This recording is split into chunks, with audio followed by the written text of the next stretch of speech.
தீர்ப்பளித்து தலைவர்களை தெரிவு செய்ய 1000 நாட்கள் ஆகியது. நாட்டியில் போட்டோம் விசாரிச்சதுல 12% வாய்ப்பு வருது. இடஒதுக்கீடு பள்ளியில் கிடைச்சி, கல்லூரியில் கிடைச்சுன்னு சொன்னான். முதல்வருடைய மச்சான் தான் ஸ்டாலின், அவருடைய மச்சான் தான் போய் உயர் நீதிமன்றத்துக்கு போனாரு, உச்ச நீதிமன்றம் போய் தடை வாங்கியிருக்கிறார் சொன்னா, இவர் குழந்தையும் கல்லுகிறார், தொட்டிலும் மாட்டுகிறார். முதல்வர் ஸ்டாலின் அவர்களை மக்கள் புரிந்து கொள்ள, குறிப்பாக வன்னிய சமூகத்தினுடைய மக்கள் மட்டுகளாக இருக்கிற, மண்ணையே பிறந்து கொண்டிருக்கிற நாட்டும் நடுவும் தான்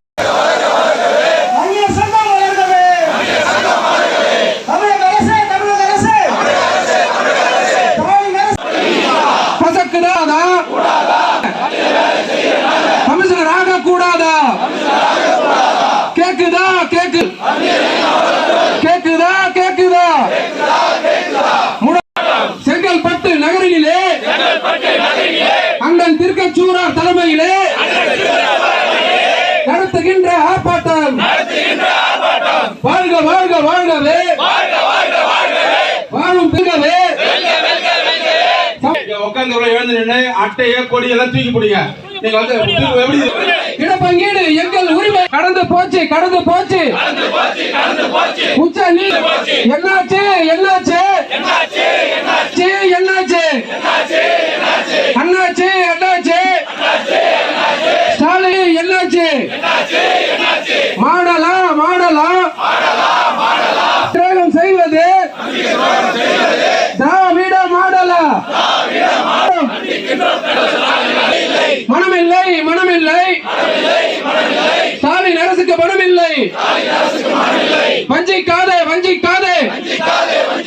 ஸ்டாலின் அரசு வன்னியர்கள்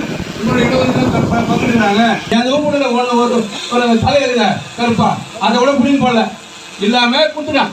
அது எப்படி கூட எந்த தரவு பாரு அது பாருன்றோம்.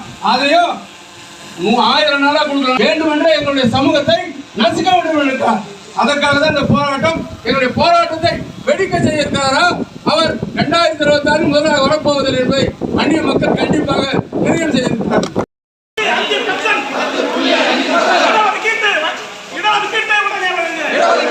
தமிழக அரசாங்கத்துக்கு வரணும் இது பண்ணலாம். அதனால வலியுறுத்தி 2000 பேர் இங்கே ஆர்ப்பாட்டம் பண்ணோம். இங்கே வரணும் பழைய பஸ் ஸ்டாண்டில் பண்ணோம். எங்கள் கோரிக்கையை உங்கள் மூலமாக எதிர்க்கிறோம். சிஎம் பண்ணணும்.